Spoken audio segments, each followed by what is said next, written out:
We begin tonight with that valiant call from Nigeria's secret police, the Department of State Security Service, or DSS, about how best to tackle the unrelenting upsurge of violence across this country.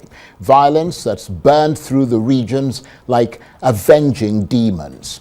It's finally dawning on everyone in this country, including the DSS, that the current security architecture is incapable of protecting Nigerians against these blistering, relentless and horrific assaults.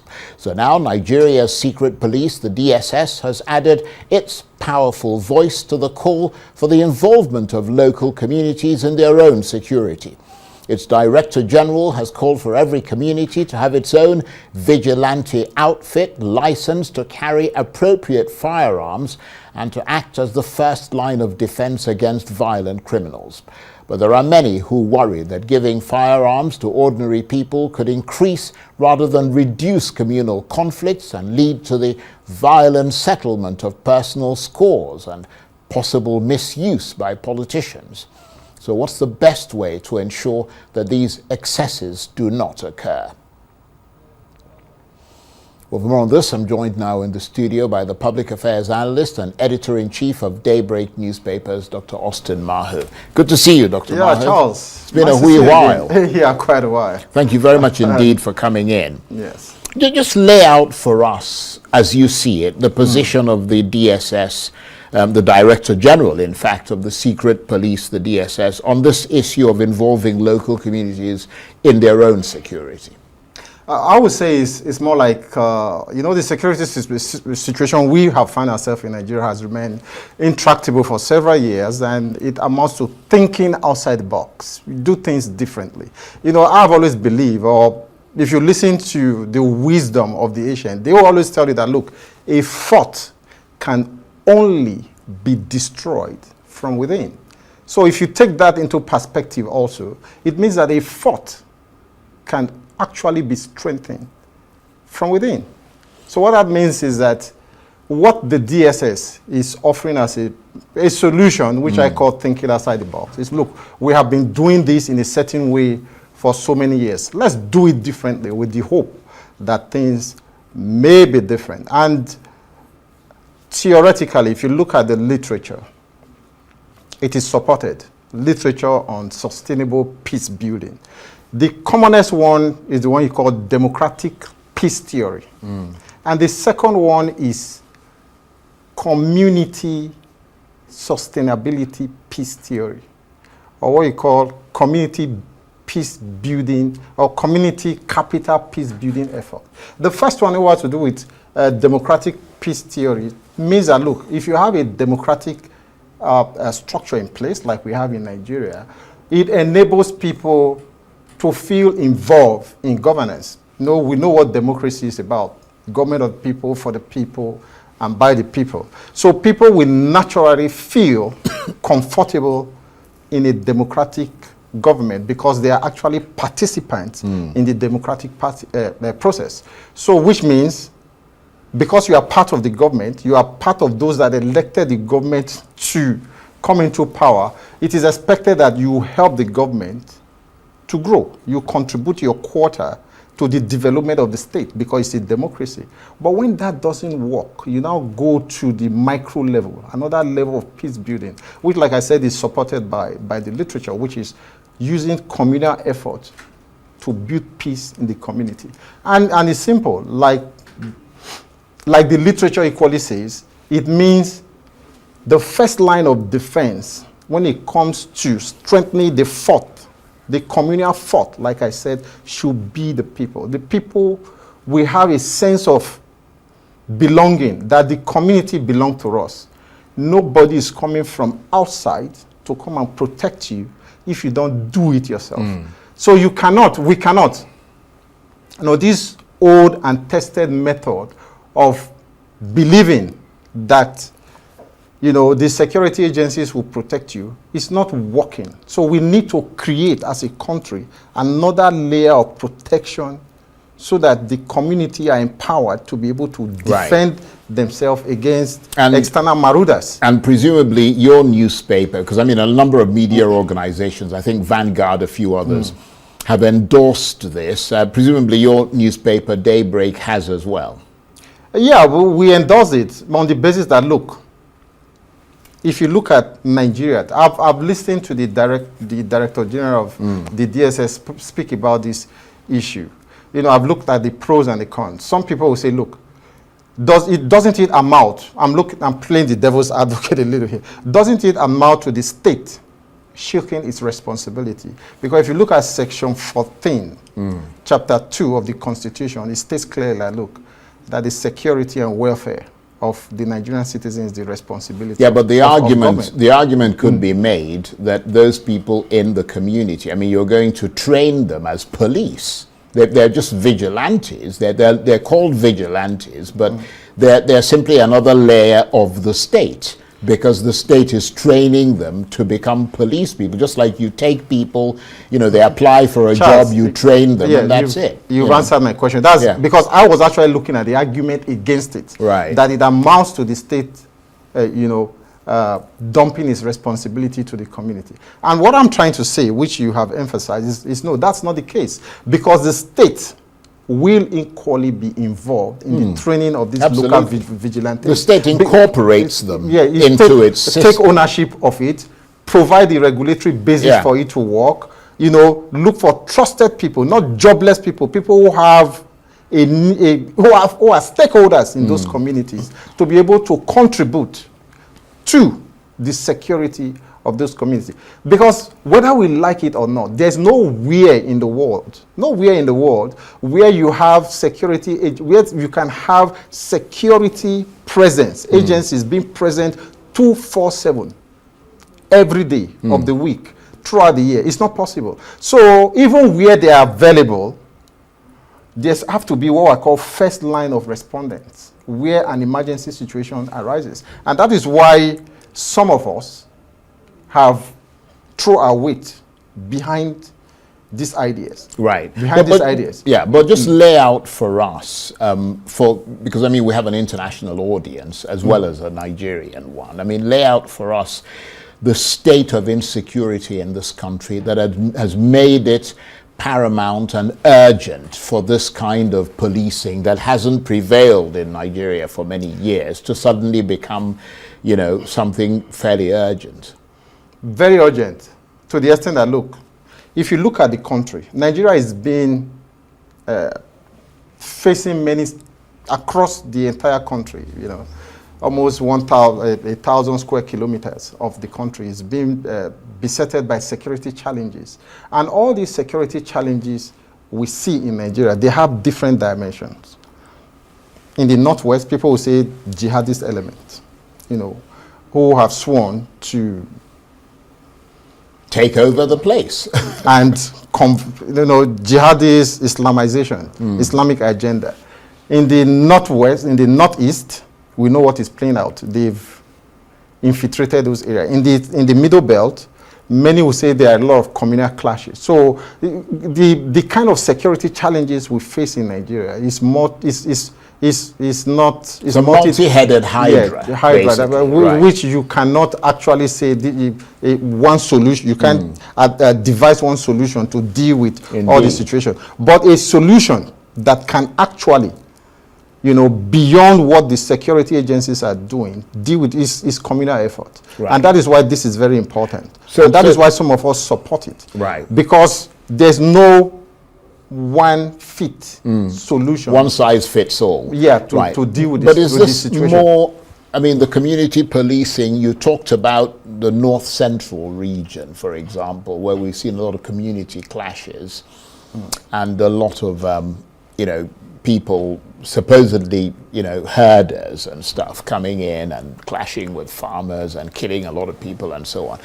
Would the community policing be more for those rural attacks and counterattacks? But presumably the other bigger issues of insecurity will still be handled by the armed forces.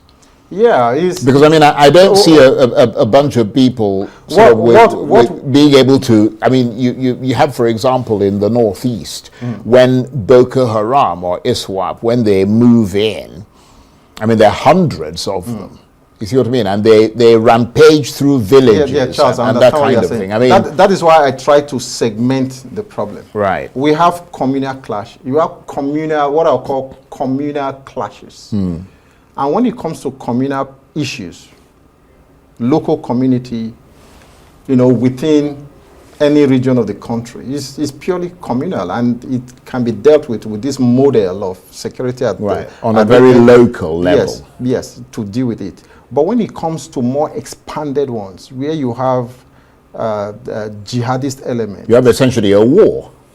Then, of course, you cannot be talking about the military coming in with high caliber equipment to deal with those issues. But let's talk about... You remember I started by saying that a fort can only be destroyed from within. When the community is strong, when there is peace, harmony, togetherness, believing that the community belongs to us and we need to protect it, you find out that most of these external forces that are trying to destroy the country that come from outside, if they don't have local support, it won't be able to have roots. Right. It's because there is communal breakdown, and that is why we are having many of the challenges, security challenges we have in the country today. I believe that a way to build trust, confidence, and secure a local community, even beyond the community to the larger Nigerian space, is through the involvement of the community in their security. So you get peace through strength, basically. Peace it is a wrong. From the lower level, you attain the higher level. Right. You can't deal with security at the highest level, if the foundations are faulty. It's just like I was listening to the governor of Benue State earlier when he was speaking about the security situation in his state. He made a statement which many people have supported in the past, that most of the security challenges in Benue State is being perpetrated by outside forces.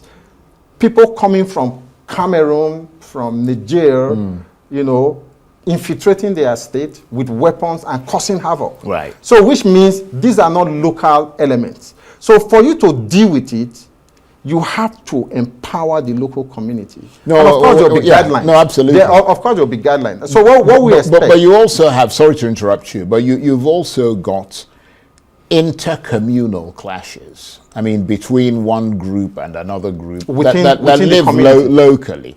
And the fear that many people have is that giving guns and ammunition to ordinary villagers could increase rather than reduce those communal conflicts. About 2 weeks ago, I listened to the director of the GSS, that's Oluwatoyin Ajayi, speaking about this issue. And there's something that convinced him, and which he tried to rely on in making this recommendation about, it's not actually,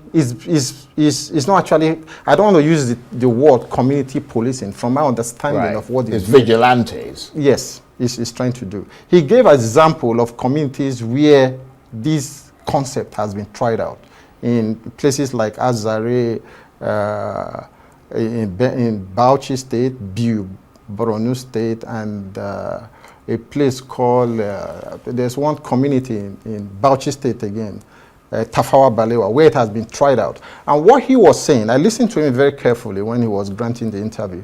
What he was saying is that they identify community leaders who don't rely on the job of doing vigilante work as a source of survival, but rather they have a stable job. They are gainfully employed, and they are key stakeholders in that community. If the community go down, it's a loss to them. Right. So it is their firstly, it is their interest to ensure that the community is safe. Yeah, but those are simply, they're not going to be, there are not that many of those kinds of people in those communities. You still have to bring people under them. What I'm trying to say is that, what he was trying to say, look, we have tested this model and we find out that it is working. Over the years, there were a lot of crises in some of these communities. But when we tested this model in those communities, we found out that there was relative peace in this community. Right. The attack we used to see over time died down. So what they are doing, which I support, is that, look, begin to expand it to other community. And that's the model they are trying to work on. Yeah. See, like I said, in Nigeria, for instance, we've tried democratic peace as a way of sustainable peace across the country. It's not working. No, we need to begin to think. But we cannot be doing the same thing over and over again. Absolutely. And that is expecting why a different result. We need to think outside the box. We need to adopt a different method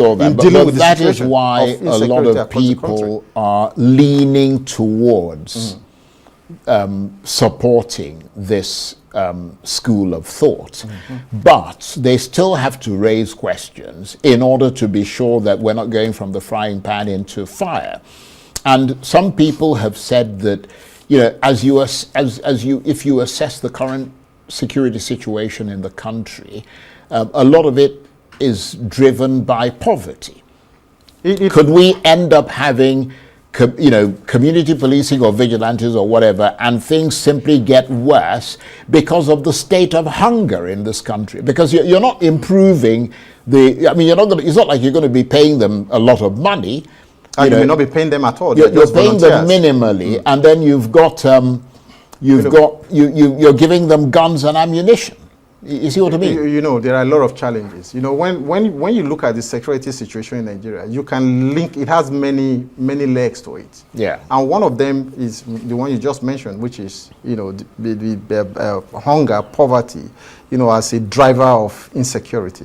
We could equally add to the fact that our porous border leads to the proliferation of light weapons into the country. And of course, you equally talk about these projection by Western power to weaken Nigeria from within. These are all factors. I remember in 2015, a certain John Campbell, who was a former ambassador to Nigeria, wrote a book, Nigeria, the Brinks of something. I can't remember the title, where it was projected that Nigeria... I know, I interviewed John Campbell on the program at the time called the Arise interview. Okay, I don't want to get into those what I'm trying to say conspiracy theories. We're trying to deal with the security situation in Nigeria. Yeah, these projections, these projections are there.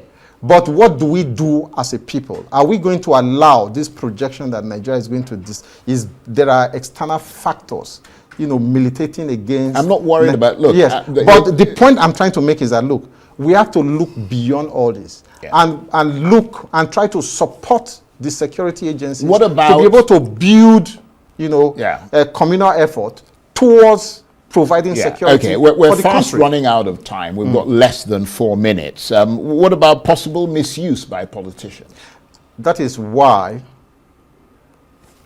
the DSS itself has said, look, we are going to provide necessary guidelines. You don't expect that you just give firearms to an individual you don't know without proper profiling, without giving the required guidelines, apart from the guideline, without putting a monitoring mechanism in place to make sure that anybody in possession of such arm doesn't misuse it. Okay. So what we as a people, as the media should be doing is to make sure that when this policy is put in place, we should be able to hold the authority concerned, the DSS, to account. We're running out of time, so I've got to gallop ahead.